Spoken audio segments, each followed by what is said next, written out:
Yun ang napapala ni General Macapas dahil gusto niya baliktarin na ako ang mastermind. 100% nakakuha na yan ng kabayaran kay Mr. Atongtang. Walang katotohanan yun, sir. Walang katotohanan at I am vehemently denying kung anong sinasabi nila against me. Dahil hindi pa ako nasisira sa trabaho. Hindi ako nasisilaw sa pera. Mga kabayan, habang lumilipas ang mga araw ay lalong tumitindi ang banggaan ng dalawang tao na may kaugnayan sa kaso ng missing sabongero. Ito ay sa pagitan ng whistleblower na si Dondon Patidungan o alias Totoy at dating CIDG Director General Romeo Macapasa. Matatandaan na nabunyag ang di umano ay sa buwatan ni business tycoon Charlie Atong-ang at itong si General Romeo Macapasa, kung saan ay ito ang ibinunyag ni Julie Patidungan matapos tangkang papirmahin ng apidabit ang ilang pamilya na biktima ng mga nawawalang sabongero. Ito ay para baligtarin ang kaso at iturong mastermind si Patidungan sa halip na si Atong-ang. General Macapas, bakit yung mga pulis gusto mo tulungan? Ang hirap sa iyo, porkit kasama mo sila sa war on drugs, gusto mo sila saluhin. Ayaw mo pa demanda ang mga pulis. Tandaan mo ito, pag ayaw mo isama ang mga pulis sa kaso, ibig sabihin, gusto mo saluhin din si Mr. Atong-ang. Bakit kami lang ang gusto mong idemanda? Sa isang interview kahapon, muling binuweltahan ni Patidungan itong si General Macapasa. Ay kay Patidungan, may ibang motibo pala itong si General Macapasa kaugnay sa kanyang pagtulong sa dalawa niyang kapatid na nagtatago sa Cambodia at pauwiin dito sa bansa. Paliwanag ni Patidungan, si Atong-ang ang nag-utos sa kanyang dalawang kapatid na magtago sa Cambodia dahil marami nang alam ang mga ito kaugnay sa mga krimen sa pagpaslang sa mga missing sabongero. Aniya, binigyan ni Atong-ang ng pera ang kanyang dalawang kapatid kapalit ang pagtatago at pananahimik ng mga ito. Kinuha niya yung mga cellphone ng kapatid ko. Kinuha niya yung SIM card, yung SD card na mayroong katunayan na pinapapatay ni Mr. Atong-ang yung dalawa kong kapatid. Alam mo naman na General Macapas, ang nagpaalis dyan sa mga kapatid ko ay si Mr. Atong-ang dahil makapagturo yung mga kapatid ko sa kalukuhan na ginawa ni Mr. Atong-ang. Bakit ngayon? Ngayon nakikita ko, totoo talaga na ang batas ay para lang sa mahihirap. Sa mga mayayaman talagang exempted sa batas. Bakit ganun? Nakita ko tuloy na nagkabayaran na sila ni Mr. Atong-ang at saka si General Macapas. Paliwanag ni Patidungan, may kasunduan na sila ni General Macapas at DOJ Secretary Jesus Crispin Boying Rimulya. Ito ay kaugnay sa pagsundo ng kanyang mga kapatid. Pero ang pinagtataka niya ay bakit tila may sariling desisyon itong si Macapas at hindi sinunod ang kanilang napagkasunduan kasama si SOJ Boying Rimulya. Pinalabas mo na nahuli mo ang kapatid ko. Samantalang ang usapan natin dito, doon sa harap ni SOJ, ay inutusan ka. Instead na NBI ang kukuha sa kapatid ko, ikaw ang inutusan na kumuha doon sa Cambodia. Bakit ngayon, pagdating dito sa airport, una pa lang, di ba sinabi ko sa iyo na sir, kung pwede, mag-send ka sa akin ng picture para ma-forward ko doon sa mga kapatid ko. Bakit sinabi mong covert na itong nangyayari ngayon? Plinahin mo lahat, General Macapas. Paano mo ngayon yan may paliwanag sa akin, General Macapas? Kung matatandaan, nauna nang itinanggi ni General Macapas na wala siyang alam sa mga ibinibintang sa kanya ni Patidungan. Ito ay kaugnay sa di umano ay nangyaring bayaran sa pagitan ni Charlie Atong-ang para baligtarin ang kaso. Ipinaliwanag din niya na hindi siya nasibak sa pwesto bilang direktor ng CIDG at kusa siyang nagpalipat ng pwesto. Walang katotohanan yun, sir. Walang katotohanan at I am vehemently denying kung anong sinasabi nila against me. Una, hindi ako na-relieve dahil sa kung anong dahilan. Ako mismo ang nagkiusap na ilipat ako dahil hindi ko na magamit yung posisyon bilang CIDG Director. Dahil hindi na ako mapopromote. 10 months na lang ako. Dahil hindi pa ako nasisira sa trabaho. Hindi ako nasisilaw sa pera. Pero sa kabila ng paliwanag at pagpapalusot ni Macapas, kinumpirma ni SOJ Boying Remulla na sila mismo ang nagpatanggal sa general dahil sa pangingialam nito sa kaso ng mga missing sabongero.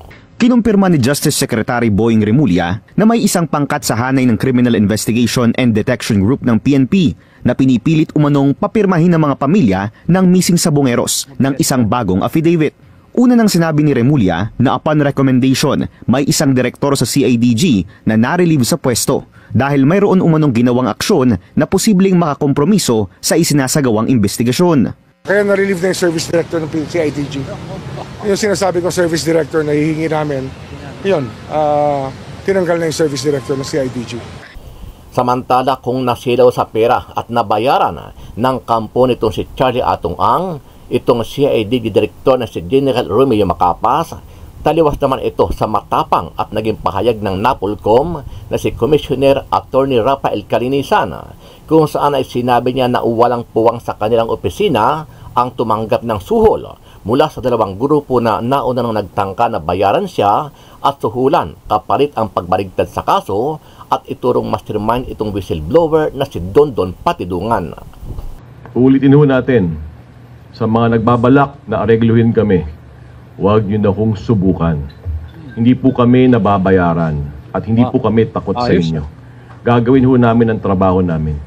So yung sa mga nagsubok, yung dalawang grupong nagsubok,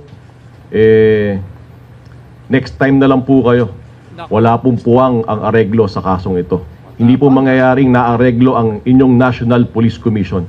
Managinip na lang po kayo. Ano ang masasabi mo dito, kabayan? Kung ikaw ang tatanungin, naniniwala ka ba na may naganap na sabuatan sa pagitan ni Macapas at Atong Ang kapalit ang malaking halaga para baligtarin ang kaso at palabasin na si Dondon Patidungan ang mastermind sa missing sabongero? Sama-sama nating panuorin ang buong video at pakicomment nyo po ang inyong mga reaksyon at sariling opinyon. Pero bago yan, sa mga hindi pa po nakasubscribe sa ating channel na Kabayan News PH, pakipindot po ang subscribe button at pakiclick na rin ang notification bell para lagi kayong updated sa mga bagong upload natin na legit at napapanahong balita. Maraming pong salamat.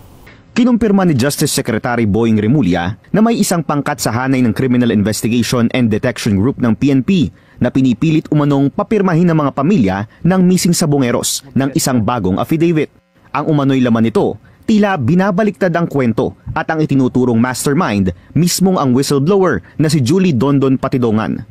Una nang sinabi ni Remulla na upon recommendation, may isang direktor sa CIDG na narelieve sa pwesto dahil mayroon umanong ginawang aksyon na posibleng makakompromiso sa isinasagawang investigasyon. Kaya na-relieve na yung service director ng CIDG. Yung sinasabi ko service director na hihingi namin, yun, tinanggal na yung service director ng CIDG. Ayon sa isang mapagkakatiwalaang source, iisang direktor lang ng CIDG na involved sa missing sabongeros investigation ang narelieve sa pwesto ngayong linggo. Siya si Police Brigadier General Romeo Macapas, ang mismong hepe ng CIDG. Isang bagay na kinumpirma rin sa amin ni Patidungan. Yes, totoo na baliktad nga nangyari. Kaya yun ang napapala ni General Macapas. Dahil ang may utak niyan siya si General Macapas. Dahil gusto niya baliktarin na ako ang mastermind.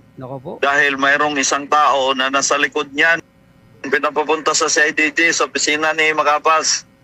At alam mayroong isa doon na umatin at sinabi talaga na binabaliktad ang desisyon na ako ang mastermind. Sinabi ng mga pamilya ng missing sabongeros na tila bumagal at nag-iba umano ang direksyon ng investigasyon sa ilalim ng pamumuno ni former CIDG Chief Macapas.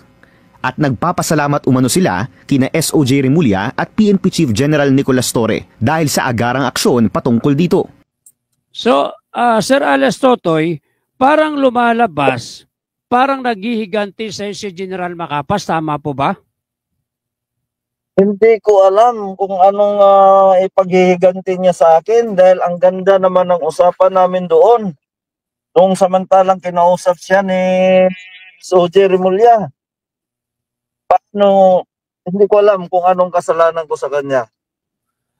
Sir alias Totoy, nagpa-interview si General Macapas at sinasabi niya na wala raw siyang kinalaman dyan at wala siyang koneksyon sa di umano ay pangingialam ni General Macapas sa mga kamag-anak ng 34 missing sabungeros. At gaano katotoo na yung mga kamag-anak ng mga 34 missing sabungeros ay ipinatawag sa CIDG Director Office upang baguhin ang kanilang testimonya upang baliktarin at ikaw ang dapat kasuhan. Yan sa loob ng CIDG. Kaya nga yung isang mangusan na Major Mangusan, isa yan na sumama ang loob kay General Macapas kasi parang nung time na nagsama-sama na sila lahat, isinisi na ngayon dito sa isang major na hindi daw totoo na inutusan niya na imbestigahan yung isang kapatid ng Bautista na ididiin kaming magkakapatid. Paano mo ngayon yan may paliwanag? Si Julie Dundon na Patidungan alias Totoy kasi marami yung mga lumalabas na spekulasyon na kaya sinibak bilang CIDG Director si General Romeo Macapas dahil nakikialam ito sa kaso ng 34 missing sabungeros at ipinatawag pa di umano ng mga tauhan ni General Macapas ang ilan sa mga kamag-anak ng 34 missing sabungeros upang baguhin ang kanilang statement, mga kaibigan. At kanina nga po ay ating na-interview si alias Totoy na kung saan ay may mga inilabas siyang mga himutok kay General Romeo Macapas kung saan sinasabi ni alias Totoy na nakikialam ito sa kaso ng 34 missing sabungeros at gusto siyang baliktarin at kasuhan at gawing mastermind, mga kaibigan. Ang una nating pag-uusapan, mga kaibigan, si IDG Chief General Romeo Macapas ay binayaran ni Atong Ang alias Totoy naman ay gustong baliktarin, mga kaibigan.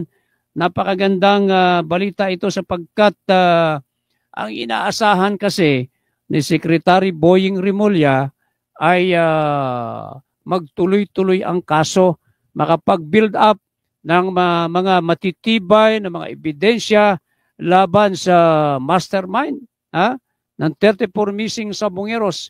Subalit, ano itong ating nalaman kay alias Totoy na tila pinakikialaman ng isang general, mga kaibigan. No? Yan yung naputol yung ating interview. Kasi nga may tumawag kay Sir alias Totoy, baka balikan natin, baka makuha natin. Nandiyan ba? So ito ang una nating habang kinokontak ng ating mga staff, si alias Totoy, sinabi ni alias Totoy na may nakikialam sa kaso at gusto siyang baliktarin, mga kaibigan. Subalit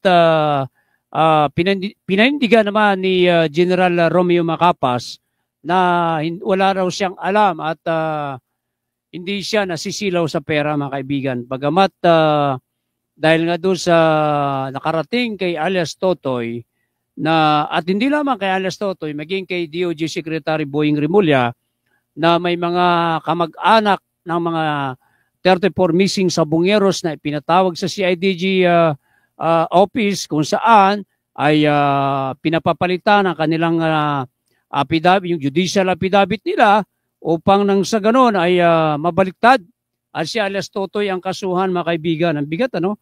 Sapagkat sa kasalukuyan ay napakaganda na ng build-up ng kaso laban sa mga mastermind ng 34 missing sabungeros.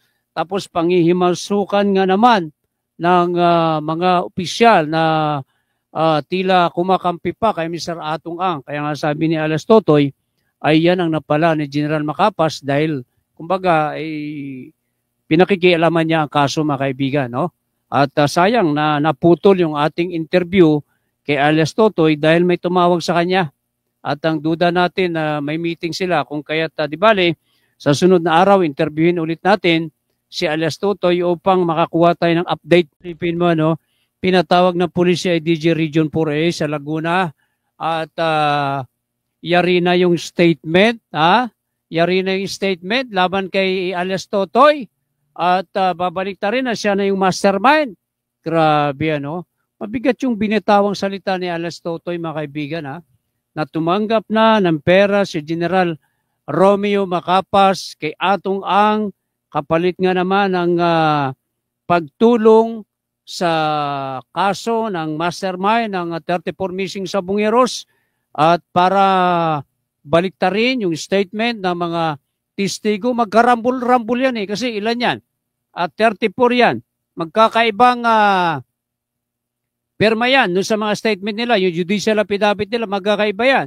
Kung halimbawa itong si alias Boy na ito mapapirma nila na si alias Totoy ang mastermind, pipirma siya, pero yung ibang hindi pumunta, testigo si alias Totoy, magkarambol-rambol, magkakagulo ang kaso.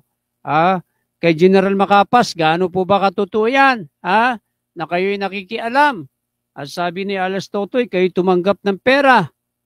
At nang sa ganon ay kayo'y kumakampi sa mga mastermind ng 34 missing Sabongeros, General. Pero sabi naman ni General, hindi raw siya nakikialam at hindi siya nasisilaw sa pera. Sabi mo na pinatawag kayo, sino ang tumawag sa iyo? Kung di mo kayang banggitin yung pangalan, okay lang. Kung di mo matandaan yung petsa, ito ba ay last week? Nung isa pang linggo? Ano ba kakatanda mo? At ano ang sabi sa inyo, sa iyo mismo? Tumawag sa akin ng CATJ, itong pagkakatanda ko itong week lang na to. And then, ang pagkakasabi niya po sa akin, pinapapunta kayo ng CIDG, gusto kayo makausap ng director. And then, nung sabi niya, gusto niya kami makausap, and then doon to lang po tinanong, para saan po yung patawag? And then, yun nga, sinabi nila na about doon daw po sa affidavit namin na para mag-file ng kaso. And then, yung before po kasi kami tinawagan po muna ako noon. Siguro, mga 3 days before, bago po yung patawag, natawagan na po ako noon kasi pinapalo up po yung about sa case po namin Pinapalo up po yung sa affidavit namin. Ngayon po, nung tinawagan po ako, ang sabi niya sa akin, isa raw po sa kakasuhan namin which is yung witness namin na si Dondon Patidongan. So, doon po, nag-react na po ako. Bakit niyo po kakasuhan yung witness namin? Siya nga po yung pinaka-witness namin. So, hindi niya naman na-explain doon na sinabi niya. Ang sabi niya lang sa akin, utos daw po niyang nakakataas. Tapos, yung time na yon hanggang sa kasi po kami po mga grupo ng missing Sabongeros, may grupo kami. Kasi within 4 years po namin ang pag-aantay ng resulta o justisya, so parang nagiging vigilant na kami, nagiging maingat na kami at talagang mapagtuklas na rin po kami pagdating sa mga ganung bagay. So noon nalaman ko po yun na kung nila nakakapuhan daw po nila si Julie Patidongan na utos na nakakataas sa kanila, doon na po ako nag-react. Bakit po? Bakit kailangan kasuhan Yun nga po ang witness namin. Kaya po yung time na yon, hindi na rin po ako nagpunta nung sa patawag nila kasi nga po, parang nadadivert na po kasi yung kaso Ang iba naman, kung sakakatuwa nila si Dondon Patidongan, pagdating po sa case namin, wala naman po kinalaman sa Dondon na dapat siyang kasuhan. Yun po yung nangyari. Okay. Yung bang tumawag sa iyo, kilala mo na siya? Talaga bang pulis siya sa CIDG? Oh, yes po, pulis po siya. Babae ito lalaki? Lalaki po. Itong tumatawag sa iyo, nakaharap mo na ito kasi nga, di ba, nagpupunta kayo doon at kayo ay nagbigay na ng affidavit ng kwento ng salaysay sa kanila? Opo, nakaharap po na po. So meaning itong tumatawag sa iyo na taga CIDG, totoong pulis, nakaharap mo na at noong una katulong niyo para nga sa kaso? Opo. Okay. Oo, hindi. Pero yung affidavit na sinasabi na bago na, kamo, no, na kung saan, ang sinasabi ba, tama ba, ang magiging main suspect na, ang magiging main accused na, ay si Patidongan. Opo. Oh, nakita mo yon? Bali, hindi ko po nakita yung affidavit nun kasi doon pa lang po nila ipapakita sa akin, doon sa patawag po na yun. Oo. Nung pinatawag na kami sa krami. Oh, pero hindi ka nga pumunta.